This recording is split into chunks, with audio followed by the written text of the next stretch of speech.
Hello students, आज हम बात करेंगे income expenditure with balance sheet. Normally ये चैप्टर आपका 10 मार्क्स के वेटेज के साथ आता है, जिसमें ये 6 मार्क्स में एक ही क्वेश्चन होता है, जिसमें आप income expenditure account and balance sheet आप प्रिपेयर करते हैं। Not for profit organisation 10 marks के वेटेज के साथ 6 मार्क्स में क्वेश्चन ये आता है। 3 मार्क्स की एक सब्सक्रिप्शन की कैलकुलेशन आती है और 1 मार्क्स का आपका ऑब्जेक्टिव या फिर 1 लाइन या 1 वर्ड क्वेश्चन आता है। टोटल ये आपका एमपीओ 10 मार्क्स में होता है।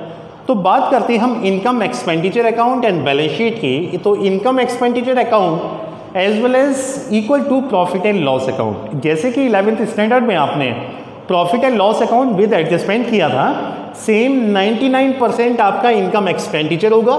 And on income expenditure divide by 2 part, and on first part is expenditure and second part is income. Normally यहाँ पर इनडायरेक्ट एक्सपेंस आते हैं और यहाँ पर इनडायरेक्ट इनकम आती है। As well as balance sheet divide by 2 part, and on first part is liability and second part is asset. तो यहाँ पर कुछ टर्म्स यहाँ न्यू हैं जिसको आप क्रिएट करते हैं।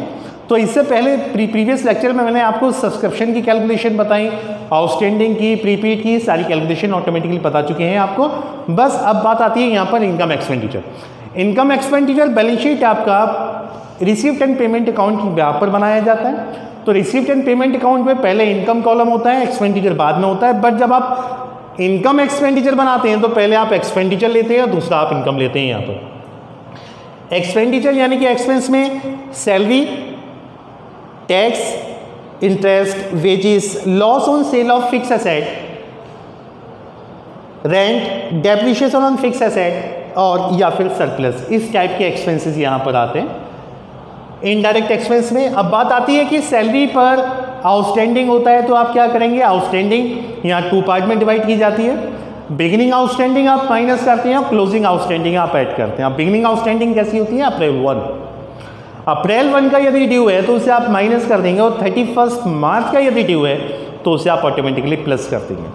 प्रीपेड ऑटोमेटिकली माइनस होता है, तो यहाँ से आउटस्टैंडिंग जो क्लोजिंग का होगा ये आप लायबिलिटी में मूव करेंगे और प्रीपेड आप एसेट में मूव करेंगे। इसके जस्ट अपोजिट में जितना भी फिक्स एसेट पे आपका डेप्रिसिएशन होता है वो सारा इनकम एक्सपेंडिचर के डेबिट साइड में आप यहाँ एंट्री करते हो। रही बात इनकम की, इनकम में सब्सक्रिप्शन आप according to as per the condition of calculation आता है। Commission received, income received, donation received, income received, जो भी आपका है इस तरीके से आती है। या फिर एक और आता है यहाँ पर gain on sale of fix asset, इसको आप एंट्री करते हैं। अब रही बात आंसर की, आंसर में इस साइड में सरप्लस आप निकालते हैं जो नेट प्रॉफिट को इंडिकेट करता है। यहाँ पर आप डेफिसिट निकालते हैं जो नेट लॉस को इंडिकेट करता है। अब बात आती है बैलेंस शीट की। तो बैलेंस शीट में एसेट साइड में पहले आप डेप्रिसिएशन लगाएंगे जो इनकम एक्सपेंडिचर के डेबिट साइड में रिप्रेजेंट किए जाते हैं। लायबिलिटी वाले लायबिलिटी में लिखेंगे।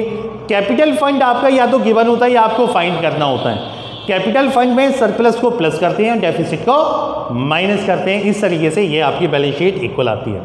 तो डियर, ये रहा आपका income expenditure with balance sheet जो 6 मार्क्स में आपका आएगा। तो इस यहाँ पर इस फॉर्मेट के अकॉर्डिंग आप क्वेश्चन सॉल्व करेंगे। If any problem in any condition in any adjustment, please call me and contact to me. Thank you and have a nice day.